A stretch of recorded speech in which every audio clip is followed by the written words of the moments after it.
Hey, Farmer fans, welcome to this week's edition of the Coaches Show with Coach Quinlan. Before we get to some questions with Coach Quinlan, we want to turn it over to Jarren with the little Tea with McTee with Defensive Coordinator Coach Blassingame. Take it away, Jarren.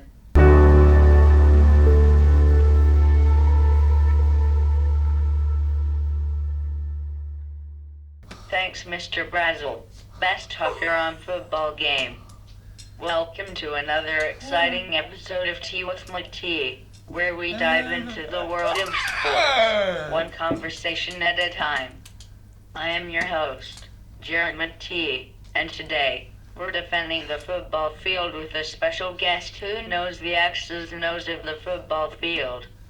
Joining us is the defensive coordinator of our Farmers football team, Coach Blassingame. Thanks, Jarren. Thanks for having me. What is your overall defensive philosophy, and how do you instill that mindset in your players? Well, it's funny that you said mindset because I'm kind of a mindset coach. Like, I'm a really aggressive guy by nature, and I don't know if it's because I'm short or not, but I want a physical, fast, violent defense is what I want. I want my kids to play hard. I want them to play fast. I want them to be tough, and I want them to be violent when they get there. What are the key principles you focus on when developing a high school defense? Well, really, some of the main things, and it's funny, I talk about this. I don't know how much time I got, but I got asked in church one time what it means when someone says you reap what you sow. And I thought it meant, well, I've been a turd my whole life that it's going to come back to get me at some point, but that's not what it meant. It meant you get what you put into something. And so I started thinking, what kind of defensive player do I want? And I started thinking, I can't get mad at a kid for not being tough if I haven't taught him to be tough. I can't get mad at a kid for not being disciplined if I haven't taught him to be disciplined. I can't get mad at a kid for being, kind of a show-off if I've never taught him how to be humble. Does that make sense? And so I went and I made a list of things that I wanted my defensive-type players to be. And so I want them to be humble players, I want them to be tough players, I want them to be disciplined players, and I want them to have high character and play with great effort. How do you balance preparing players for game day with helping them grow as individuals off the field? Well, that's a tough question. The times have changed so much with kids that you've got to change the way you coach them. And so game day, you try to coach kids to be focused on what they've got to do, and there's so many distractions, and then you've got to balance how many distractions you want to take away from them so that they can get what they need to get done, but not take away the fun of actually playing in a football game. Does that make sense? Can you walk us through your process for preparing a defensive game plan each week? I can, but it's a long process. So we start by analyzing what we did in the previous game and see where we made our mistakes so we can fix those mistakes. Then we get into the following week's game. We have anywhere from 2 to 6 or 7 films from the opposing team. And so what we do is we break it down. The coaches, Coach Walker, Coach Anderson, Coach Powell, they do the bulk of this work, and Coach Rogers to some extent. He does our scouting report.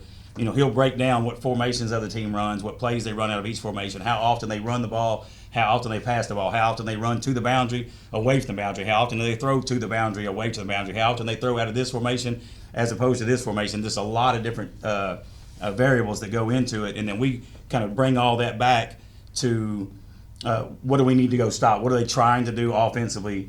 Who are they trying to get the ball to? What can we stop? And then what can we adjust to later based on how they're going to adjust to what we're doing? How do you approach making in-game adjustments when the opposing offense finds success against your defense? Well, that's never happened, first of all. That's a lie. So, again, it goes back to Coach Powell, Coach Anderson, Coach Walker, what they're seeing. We all get together, and so if I don't want to get too technical, but if we're playing 2 4-eyes and they're hitting us around the outside, then we might want to adjust and go to 2 5s, or we might want to go to a strong side, or we might want to slant, do something like that. If they're hitting us through the passing game, we might want to double somebody. We might want to get into more of a coverage, or we might want to get into some man-to-man stuff. And so, like I said, that's a difficult question as well because it changes week to week on our adjustments. But we look at we go back and Coach Trindle charts the plays they ran against us. And so I'll say, Coach Trindle, when they got us for 27 yards a while ago, what was the formation, what was the play they ran, and he'll tell us. Then we'll go back and look at that film at halftime and see how they got what they did on us, and then we'll adjust to that. Does that make sense too? Thanks for sitting down with me today. Well, thanks for having me.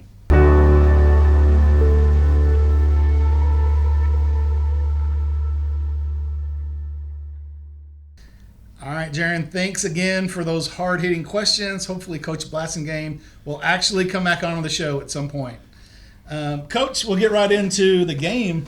The first word that came to me as we were thinking about the win was growth, right? We've talked a lot about, needing to get some guys some more experience and some younger guys getting some playing time in some really important game situations. I feel like we got that this week. Yeah, no, we're getting better. I mean, we had big plays out of two sophomores. I mean, offensively, especially with Amari having the big touchdown catch and the huge third down catch.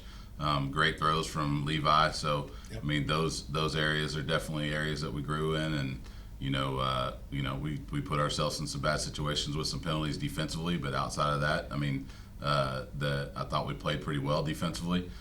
So there was growth in a lot of areas that we've been looking for. When you mention that defense, you give up 21 points, and on paper that looks like it's 3 touchdowns. Really, it's 2, and you got a lot of field goals. When's the last time you saw that many field goals in a high school game? No, I mean, and luckily Christian came out and played football for us, and he's got a big leg on him. I mean, he kicked, I want to say 3 out of the end zone the other night. I mean, and they were landing 8-9 yards deep.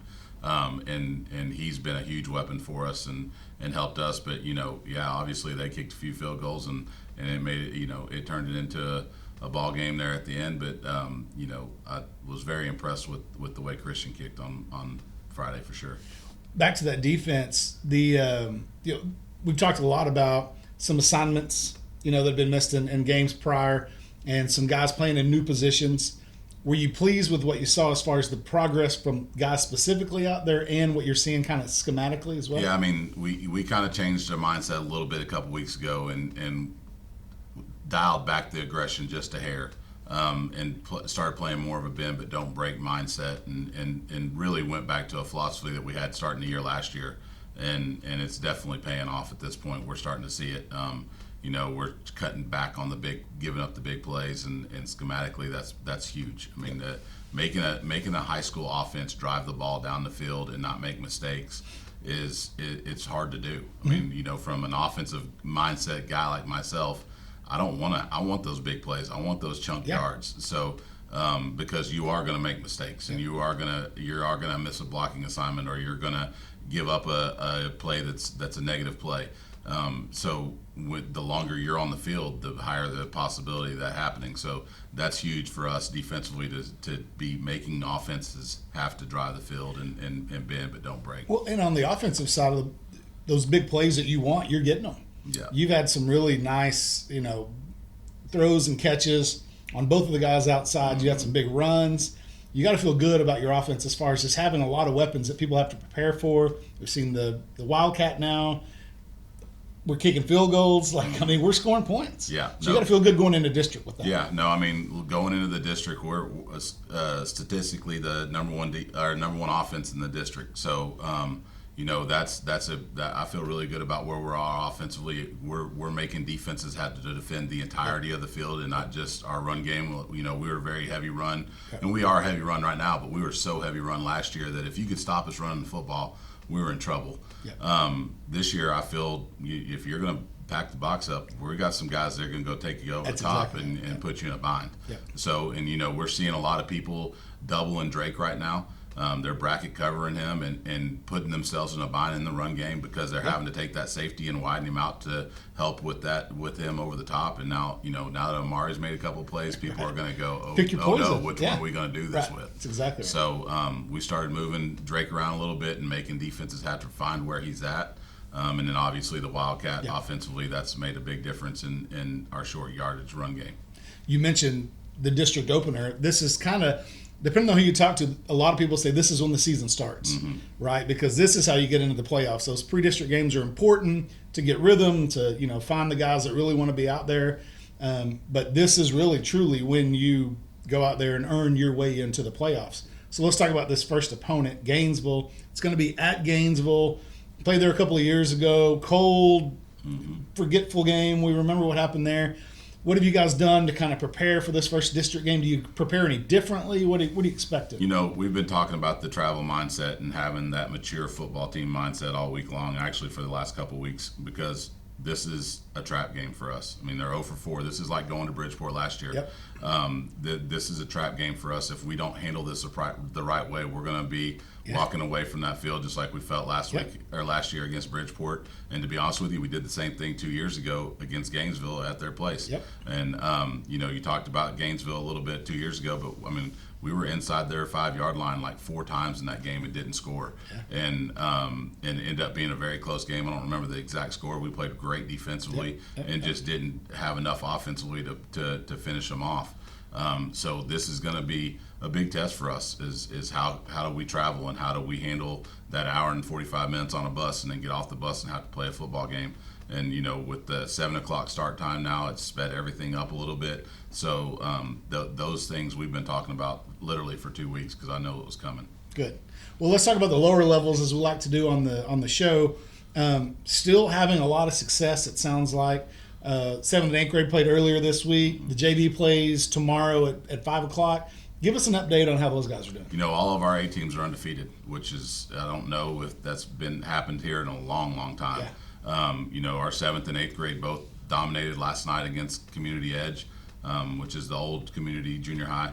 I think our 7th grade won 42-12, and our 8th grade won 52 or 56-6. I mean, it was dominating wins, and both of them played really well, and you can see the growth in those kids, and you know, they're learning how to win. And being 4-0 with that group, I don't know the last time that's happened. It hasn't happened in the 4 years that I've been here. I know that for a fact. You know, and with our JV group being 4-0 and hopefully 5-0 coming out tomorrow night, that's awesome. It's a great start to the year for all those groups. So that makes us 15-1 as a program right now. So pretty good mark. So, well, good luck this week at the district opener. For those of you Farmer fans at home looking for something to do before the game, the girls will be here. They have their district home opener against Sunnyvale. That game will be early at 4:30. It will be live stream. We won't have the actual broadcasters, but you will be able to watch the game. And then we say just stay tuned in. 7 o'clock football game there, kickoff in Gainesville to watch the Farmers opening district play. So hope that you guys can join us as always, and we appreciate your support, and go Farmers.